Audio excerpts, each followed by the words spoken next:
আব্দুল জব্বার ইবনে ওয়ারদ রাদিয়াল্লাহু তাআলা আনহু হইতে বর্ণিত, তিনি ইবনে আবু মালাইকাহ রাদিয়াল্লাহু তাআলা আনহাকে বলতে শুনেছেন, যখন উম্মুল আবান মৃত্যুবরণ করল, আমি লোকজন সহ সেখানে হাজির হয়ে আব্দুল্লাহ ইবনে উমর রাদিয়াল্লাহু তাআলা আনহুকে ইবনে আব্বাস রাদিয়াল্লাহু তাআলা আনহুর সামনে বসলাম।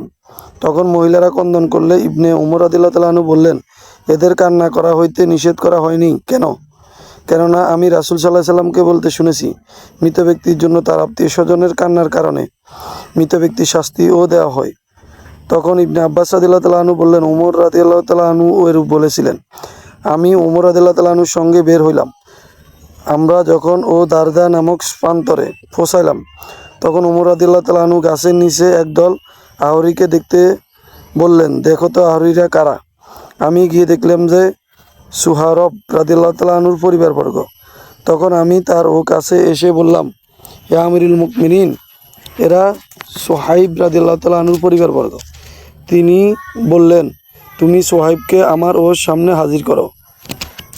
যখন আমরা মদিনা প্রবেশ করলাম এবং উমর রাদিয়াল্লাহু তাআলা আনহু আঘাতপ্রাপ্ত হইলেন, তখন সোহাইব রাদিয়াল্লাহু তাআলা আনহুর সামনে বসে এই বলে কান্না করছিলেন যে, হে আমার প্রিয় ভ্রাতা, ভ্রাতা মানে ভাই, হে আমার প্রিয় ভাই।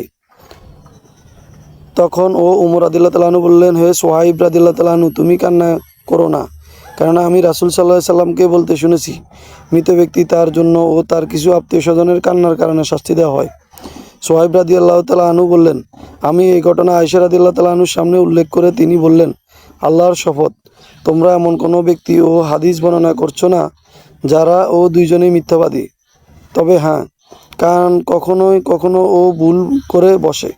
নিশ্চয়ই তাদের জন্য কোরআনে এই আয়াত আছে যা তোমাদের আশ্বস্ত করে দেবে। কোনো বহনকারী অন্য পাপের বোঝা বহন করে না। সূরা আন-নজম 53 নম্বর সূরা 38 নম্বর আয়াত। হ্যাঁ, রাসূল সাল্লাল্লাহু আলাইহি সাল্লাম বলেছেন, আল্লাহ কাফিরদের আযাবকে বৃদ্ধি করে থাকেন তার আত্মীয় স্বজনের কান্নার কারণে। হাদিসটি সহিহ নাসাইতে 2য় খণ্ডে 1858 নম্বরে রয়েছে। ব্যক্তির জন্য কান্না করার অনুমতি প্রসঙ্গে সালামাহ ইবনে আজরাক রহমতুল্লাহ আলাইহি হইতে বর্ণিত, তিনি বলেন, আমি আবু হুরায়রা রাদিয়াল্লাহু তাআলা আনহুকে বলতে শুনেছি, রাসূল সাল্লাল্লাহু আলাইহি সাল্লাম পরিবারবর্গের এক ব্যক্তি মৃত্যুবরণ করল। মহিলারা তার জন্য কাটতে জড়ো হইল। উমর রাদিয়াল্লাহু তাআলা আনহু দাঁড়িয়ে নিষেধ করতে এবং সরিয়ে দিতে অদত্ত হইলেন। রাসূল সাল্লাল্লাহু আলাইহি সাল্লাম বললেন, হে উমর, তাদের ছেড়ে দাও, কেননা চক্ষু অশ্রুসিক্ত, হৃদয় ব্যথাতুর, আর বিয়োগ মুহূর্ত অতি সাম্প্রতিক। হাদিসটি 1859 নম্বর রয়েছে নাসাই 2য় খণ্ডে।